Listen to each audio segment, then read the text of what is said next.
Hello, welcome to this tutorial number 4.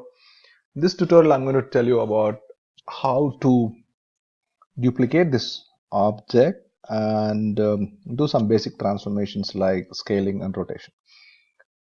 Alright, so I have created a new file in Blender. By default, it's a cube.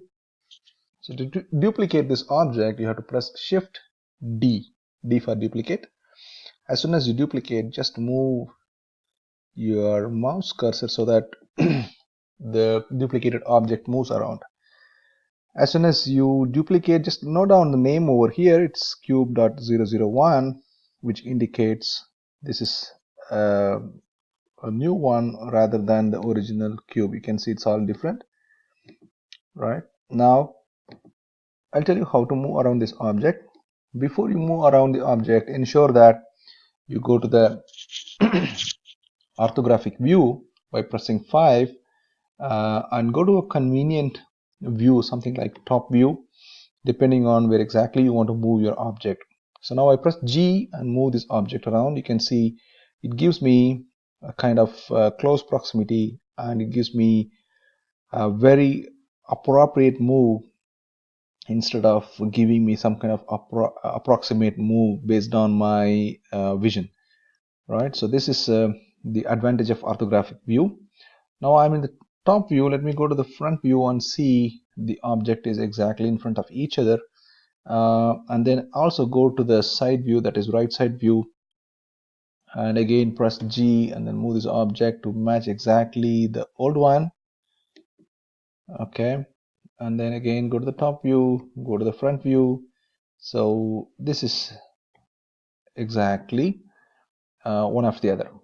So let me try to keep the cube one on top of another by going to the front view.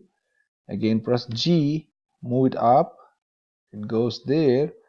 But if you go to the top view, you can easily see they are not on top of each other. See?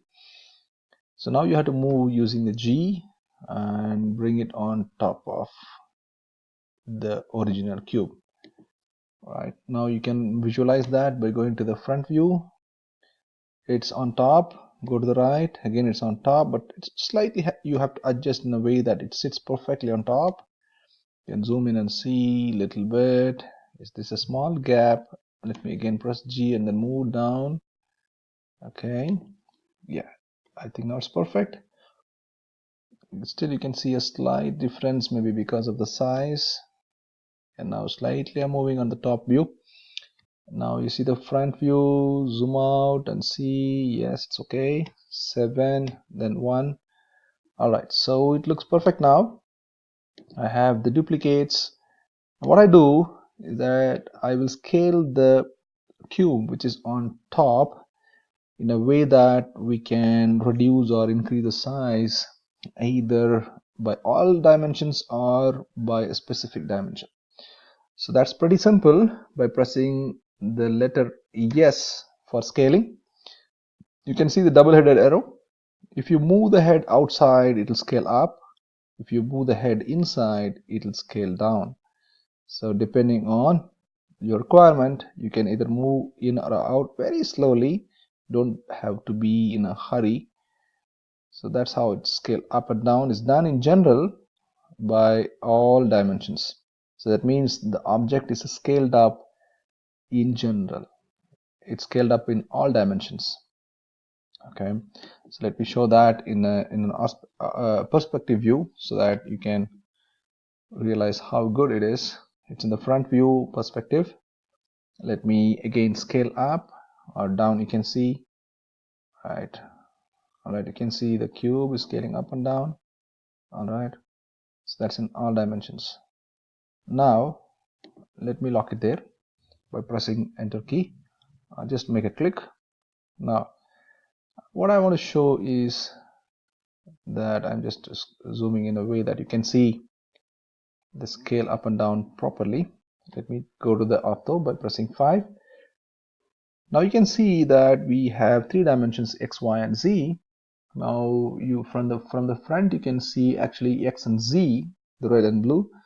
Let me take any one of them and scale it up or down by pressing S, and I'm going to lock the x-axis. Press X.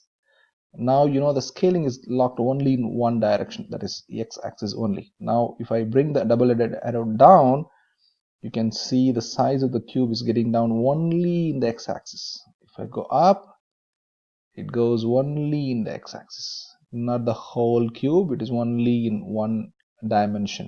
You can see the size, that is, if I say from front, the width of the cube is going up or down depending on my scaling factor. You can see. So let me leave it here and show you from different dimensions. So this is front ortho. Let me go to the right ortho. You can see, and then top.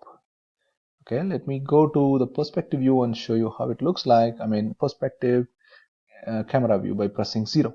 You can see here. So this is how the object looks like. I scaled only one axis.